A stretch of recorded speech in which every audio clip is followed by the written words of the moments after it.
안녕하세요. 저는 아이슬란드인 마리아 힐마르라고 합니다. 저는 아이슬란드에서 경제적으로 풍족한 상위층의 삶을 누리며 평생을 살아왔는데요. 특히 제가 살고 있는 나라인 아이슬란드에서 꽤 보기 힘든 젊은 여성 판사라는 직업을 가진 저로서는 너무나 당연하게도 저 스스로가 상위층이라는 생각을 가질 수밖에 없었습니다.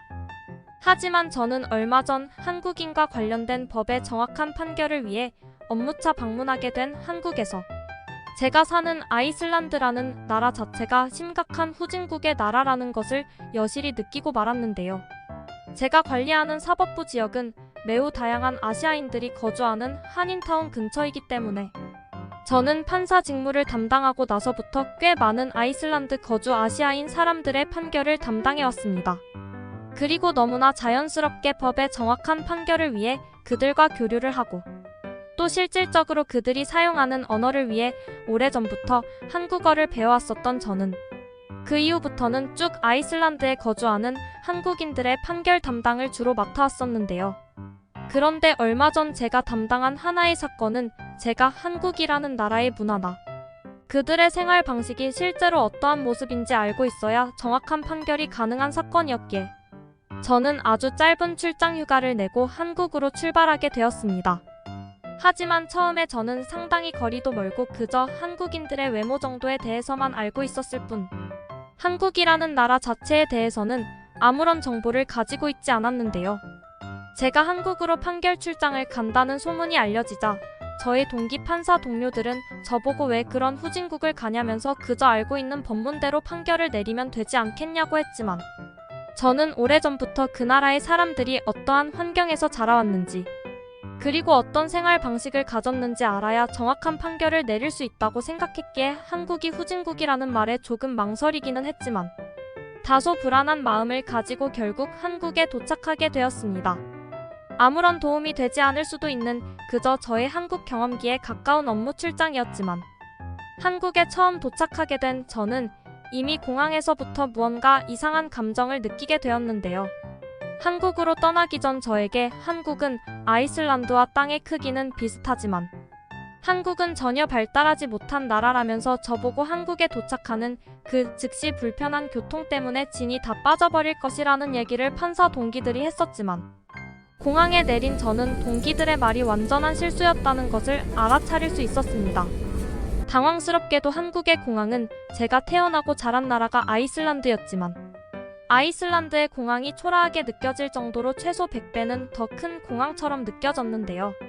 특히 아이슬란드에서는 대부분의 날씨가 항상 초가을 날씨로 유지되기 때문에 그곳에 거주하는 사람들 자체가 무언가 생기가 없고 칙칙한 느낌이지만 제가 한국의 공항에 처음 도착했을 때에는 꽤 더운 여름 날씨였는지 공항에는 해외로 여행을 떠나기 위한 부자처럼 보이는 한국인들이 가득했습니다. 공항의 한국인들은 대부분 색깔이 굉장히 강한 개성 있는 옷들을 입고 있었고 아이슬란드에서는 보기 드문 해외여행객들이 정말 많았는데요. 아이슬란드에서는 해외여행을 간다고 하면 그 사람은 이를 손 놓고 갈 만큼 그렇게 부자야 라는 말이 나올 정도였지만 한국에서는 이러한 해외여행이 마음만 먹으면 편하게 갈 수 있는 듯 모든 사람들이 그저 당연한 것을 누리고 있는 듯 편안해 보였습니다. 저 혼자만 칙칙한 회색과 검은색의 옷을 입은 채 무언가 경직된 사람처럼 보였고 그에 반대되는 한국인들의 얼굴에서는 여유가 가득했죠. 단 한 번도 한국을 경험해보지 않았다는 생각을 확정지었고 그 이후부터는 마음을 열고 한국을 진심으로 느끼기 위해 온 힘을 다했습니다. 사건을 판결할 때도 늘 다짐하는 편견 없이 바라보자는 마음을 저는 아주 짧은 시간의 한국 여행에서도 강하게 떠올리고 싶었고 무언가 엄청난 나라에 도착했다는 사실에 가슴이 두근거리기 시작했는데요. 더군다나 한국의 공항 밖으로 나온 제가 제일 먼저 놀랄 수밖에 없었던 것은 한국에서는 굳이 자동차가 필요 없다고 느껴질 정도의 교통이 강한 나라였다는 사실입니다. 제가 태어난 북유럽의 아이슬란드는 대부분 기온이 항상 추운 상태를 유지하고 있는데 그만큼 아직 교통이 발전하지 못해서 차가 없으면 아주 짧은 거리의 마트를 가더라도 너무나 불편한 날씨의 고통을 사고 너무나 불편한 날씨의 고통을 너무나 많이 느낄 수밖에 없었는데요. 특히나 담당하던 사건의 판결을 위해서는 제가 직접 현장으로 나가 경찰분들과 대화를 나눌 때도 많았는데, 아이슬란드에서는 이러한 상황이 생기면 하루 24시간을 온전히 이동하는 시간에만 쏟아야 될 만큼 너무나 불편했는데, 한국은 그것과는 완전히 상반된 교통이 미치도록 편리한 나라였습니다. 살면서 단 한 번도 지하철이라는 것을 경험해보지 못했던 저는 이미 한국으로 이민해서 지내고 있다는 지인과의 약속 시각을 조금 뒤로 미루고 인생에 처음 지하철을 이용해 약속 장소까지 이동해보기로 했는데요. 노는 것이 아닌 업무 때문에 한국을 처음 온 것이었지만 한국의 다양한 시설물들을 겪을수록 저는 점점 지금의 이 시간이 여행이었으면 좋겠다는 생각까지 가지게 되었습니다. 한국말을 조금이나마 할 수 있었던 저는 주위 한국인들의 도움을 추가로 받아 제가 이동하려는 지역으로 가는 지하철을 무사히 탑승할 수 있었는데요. 그런데 지하철에 탑승한 저는 지하철 한쪽의 고가의 자전거들, 수십 대와 함께 무리를 지어 이동하고 있던 의문의 한국인 무리들을 목격할 수 있었습니다. 저의 상식적인 생각으로는 당연히 지하철이 지하에 있는데 어떻게 저런 고가의 자전거를 들고 탑승할 수 있었지? 라는 생각과 함께 그러한 고가의 자전거를 지하철에 타고 있던 그 어떤 한국인도 노리지 않고 있다는 것이 실로 놀라웠는데요. 아이슬란드에서는 자신이 가지고 있는 부를 드러내는 물품은 제대로 관리하지 않으면 하루 만에 사라지는 것이 다반사이기 때문에 휴대폰마저도 가방과 고리를 연결해 안전한 상태를 유지해야 했지만 어째서인지 한국인들은 남의 것을 훔쳐가려는 생각 자체가 들지 않는 듯 모두가 각자의 할 일을 하기 바빠 보였습니다. 한국을 처음 겪은 제가 이상한 사람처럼 보일 정도로 이미 지하철 내부의 한국인들은 평생을 그렇게 살아온 듯 편안한 상태를 유지하고 있었고, 저는 그러한 모습들에서 조금씩 아이슬란드에서는 절대 느낄 수 없었던 안정감을 느끼게 되었는데요. 이미 한국에서 오랜 기간 지내고 있던 친구와 약속 장소에서 만난 저는 폭풍 같은 질문을 쏟아내며 왜 그동안 한국이 이렇게 대단한 나라라는 사실을 숨겼냐는 화를 내고 말았습니다.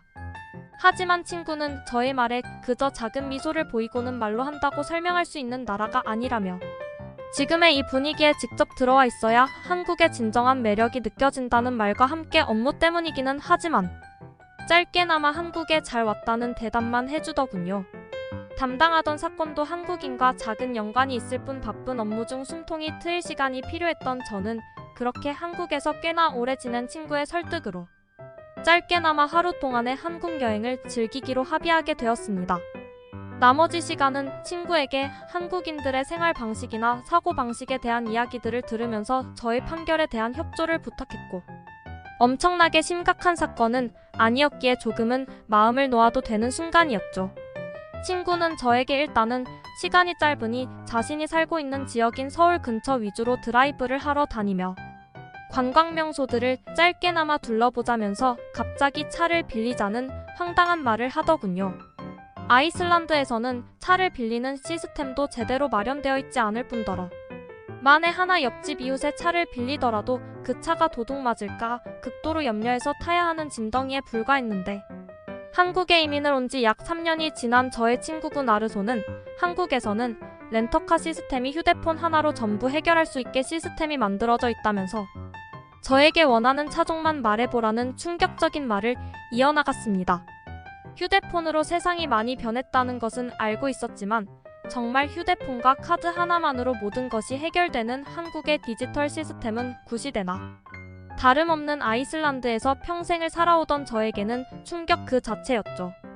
친구군 아르손의 도움으로 휴대폰을 이용해 적절한 차를 고른 뒤 저희는 약 5분 정도 걸어 한 주차장에 도착하게 되었고, 그곳에서 너무나 자연스럽게 휴대폰을 이용해 빌린 렌트카에 탑승할 수 있었습니다. 모든 것이 매우 빠른 속도로 진행할 수 있었고 단 하나의 걸림돌도 없이 저희의 일정을 진행할 수 있었습니다. 한국에서는 이미 그러한 편리한 삶의 시스템들이 익숙하게 구축되어 있는 상태 같았죠. 그렇게 친구가 운전대를 잡고 저는 조수석의 창밖을 바라보며 꽤 높은 서울의 빌딩들을 눈이 빠질 정도로 구경할 수 있었습니다. 특히 저에게 너무나 신기했던 또 하나의 사실은 한국의 밤은 밤이 아니라는 사실인데요.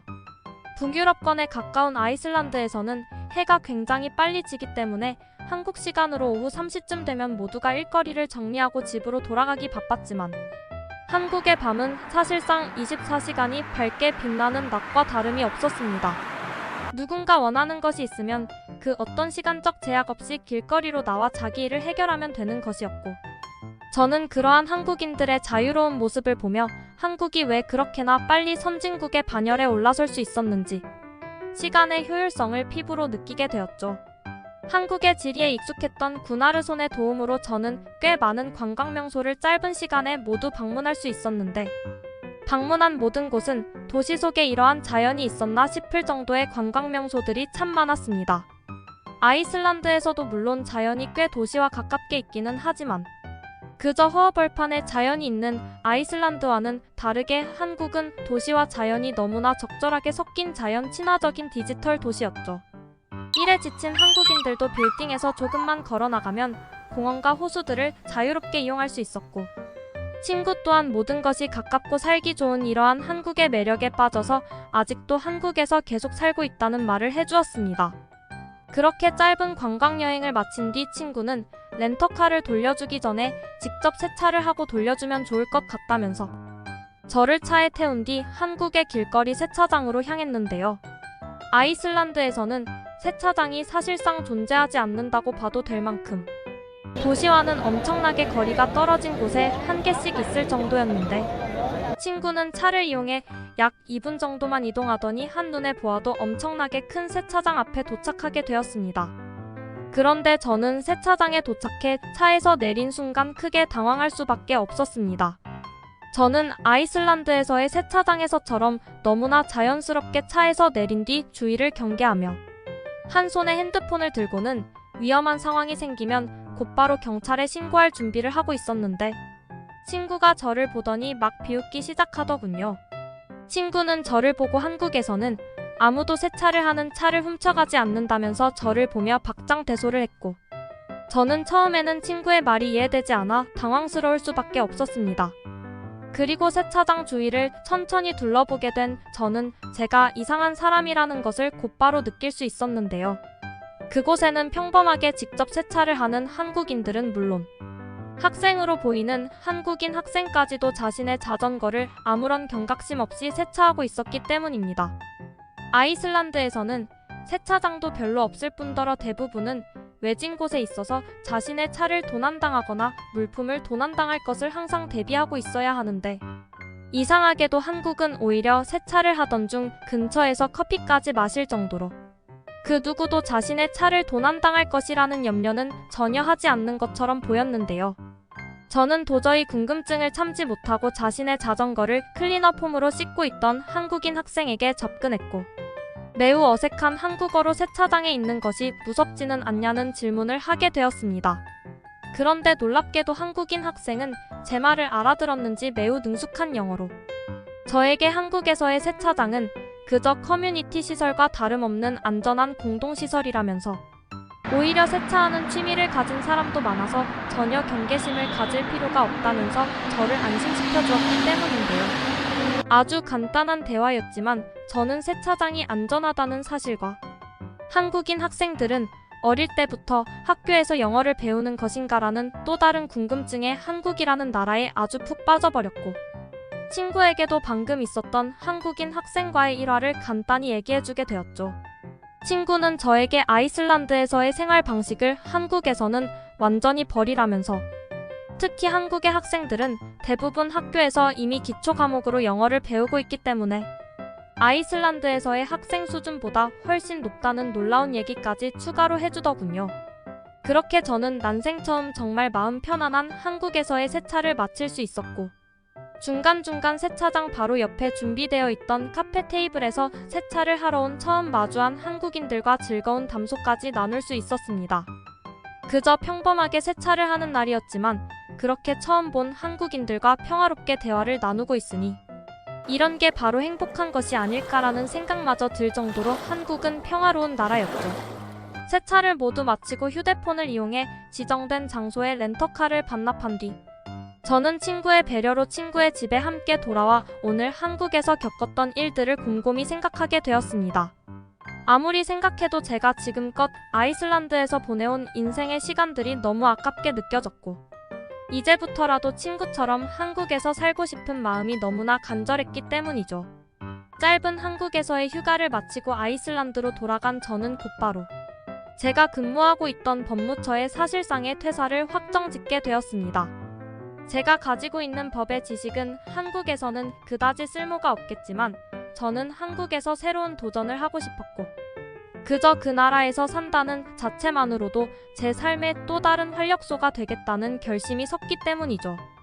그리고 바로 일주일 뒤 저는 얼마 전 저를 한국에서 안내해 주었던 친구분 아르손을 만나 저의 첫 번째 계획인 한국에서의 집을 구하기로 약속을 잡아놓았습니다. 만약 한국에 처음 도착하게 된다면 저는 곧바로 그때처럼 안전한 세차장을 이용할 생각에 벌써 가슴이 두근거리고 있네요. 끝까지 시청해주셔서 진심으로 감사합니다. 함께 하고 싶은 사연을 공식 메일로 보내주시면 신중히 검토하여 영상으로 제작하도록 하겠습니다. 여러분의 구독과 좋아요는 계속해서 좋은 사연을 소개할 수 있는 힘이 됩니다.